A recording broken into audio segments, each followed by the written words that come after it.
الحمدللہ الحمدللہ حمدا کثیرا طیبا مبارکا فیہ اللہم لا احصی ثناء علیک انت کما اثنیت علی نفسک اللہم صلی علی محمد وعلی آل محمد کما صلیت علی ابراہیم وعلی آل ابراہیم انک حمید مجید اللہم بارک علی محمد وعلی آل محمد کما بارکت علی ابراہیم وعلی آل ابراہیم انک حمید مجید.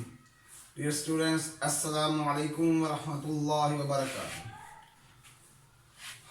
گزارش یہ ہے کہ آپ میری تمام ویڈیوز کو شروع سے لے کر آخر تک دیکھا کریں، تب آپ کو مکمل فائدہ حاصل ہوگا.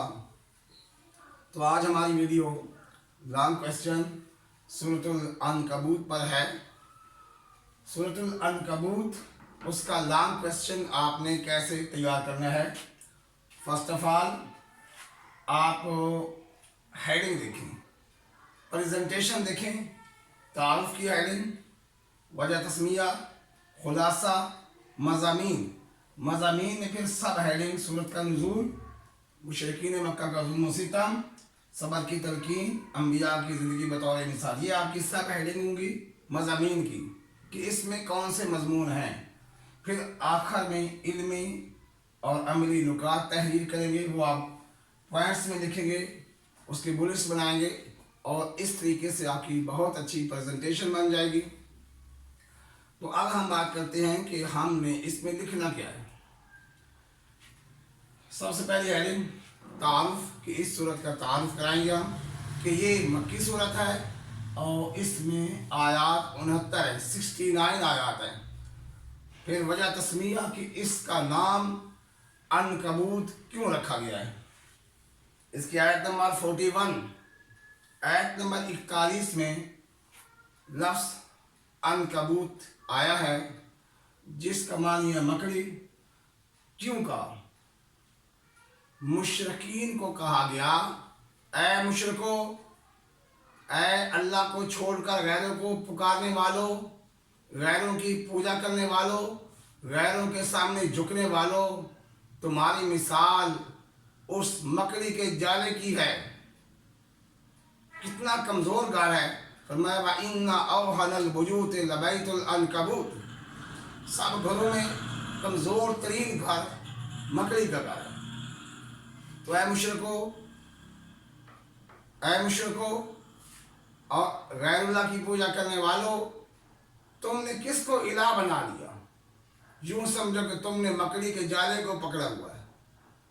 وہ مکڑی کا جالا تمہاری کیا مدد کر سکتا ہے؟ تو تمہاری معبود باطلہ تمہیں کیا دے سکتے؟ لہذا چھوڑو اور اس رب کی عبادت کرو جس سے تمہیں پیدا کیا، تمہیں روزی دیتا ہے، جو جنگلوں، پہاڑوں، میدانوں کا رب ہے، جو سورج کو مشرق سے طلوع کرتا ہے اور مغرب میں غروب کرتا ہے. لہذا اسی ہی کی عبادت کرو. پھر آپ خلاصہ لکھیں گے. اس میں جو مظلوم مسلمان ہیں ان کو تسلی دی گئی ہے. مسلمان ابتدا میں مظلوم تھے، ظلم کا شکار تھے، حکم جہاد کا نہیں اترا تھا، مارے کھا رہے تھے. کفو ایدیکم، اپنے ہاتھوں کو روک کے رکھو اور نماز قائم کرو. پھر سورت حج میں پہلا حکم نازل ہو گیا اُذِنَ لِلَّذِينَ يُقَاتَلُونَ بِأَنَّهُمْ ظُلِمُوا، کہ ان ظالموں کے خلاف تم اب ہتھیار اٹھا سکتی ہو، بدلہ لے سکتی ہو. پہلے حکم نہیں تھا. مضامین کیا ہے کہ سورت کا نزول اس زمانے میں ہوا جس وقت کافر مسلمانوں پر ظلم و ستم ڈھا رہے تھے اور اہل ایمان کو صبر کی تلقین کی. جیسے میں نے پہلے بتایا کہ مارے کھا رہے، صبر کر رہے، برداشت کر رہے، جنت یوں ہی نہیں ملتی. احسب الناس ان يتركوا ان يقولوا آمنا وهم لا يفتنون، کیا تم یہ خیال کرتے ہو کہ ہم صرف یہ کہیں گے ہم جی ایمان لائے اور کہا ٹھیک ہے جنت میں چلے جاؤ؟ وَهُمْ لَا يُفْتَنُونَ، تمہیں آزمایا نہیں جائے گا. آزمائش کے بعد جو آزمائش میں پورا اترے گا اس سے جنت دی جائے گی انشاءاللہ۔ اور آزمائش ہر ایک کی الگ الگ ہے، چھوٹے ایمان والوں کی، کمزور ایمان والوں کی چھوٹی آزمائش ہوتی ہے، بڑے ایمان والوں کی بڑی آزمائش ہوتی ہے۔ انبیاء کا ایمان ہمیشہ بڑھتا رہتا ہے، فرشتوں کا ایمان ساکن ہے، ہمارا ایمان فلکچویٹ کرتا ہے اوپر نیچے۔ انبیاء کا ایمان بڑھتا ہے، انبیاء کی مشکلات، پریشانیاں، آزمائشیں بہت بڑی ہیں۔ انبیاء کی زندگی بطور مثال پیش کی، فلاں نبی کو دیکھو، نوح علیہ السلام کو دیکھو، 950 سال تبلیغ کر رہے ہیں، ایمان لانے والے 100 بھی نہیں ہوئے، انہوں نے دعوت کو نہیں چھوڑا، دعوت دے رہے ہیں، دعوت دے رہے ہیں۔ تو اللہ کے نبی کو تسلی دی گئی کہ آپ اپنا کام جاری رکھیں۔ مختلف انبیاء کے واقعات بیان کیے گئے، ان کی دعوت کو بطور مثال پیش کیا گیا۔ آخر میں علمی اور عملی نکات کہ اس سورہ کی جو مضامین ہیں، اس کو پڑھنے کے بعد ہم نے کیا سوچا کہ ہمیں کیا کرنا چاہیے، کن چیزوں پر عمل کرنا چاہیے۔ وہ چیزیں درج ذیل ہیں جن میں ہماری نصیحت ہے۔ نمبر 1، ایمان کے ساتھ آزمائش شرط ہے، پہلے میں بات کر چکا ہوں۔ احسب الناس ان یترکوا ان یقولوا آمنا وهم لا یفتنون، صرف یہ کہنے سے کہ میں ایمان لایا جنت پہ چلا جا جنت پہ، یوں نہیں۔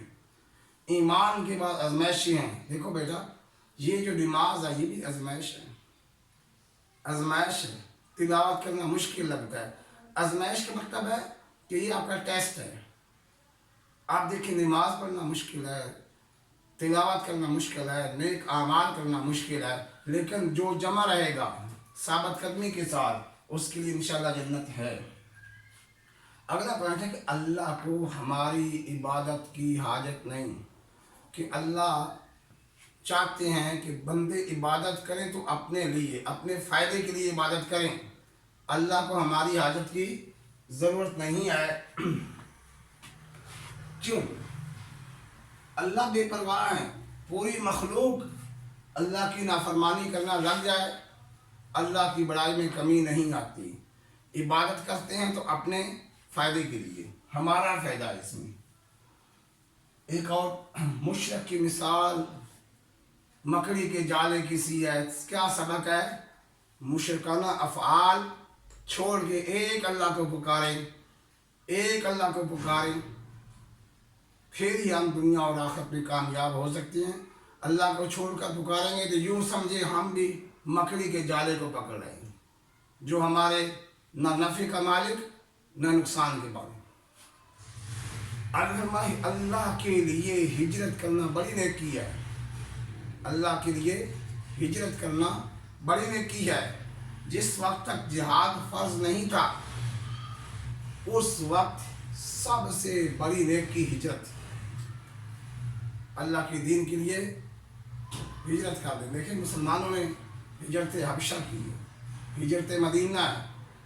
پھر جب جہاد کا عمل آ گیا، جہاد فرض ہو گیا، ہجرتیں ختم، اب ہجرتیں نہیں۔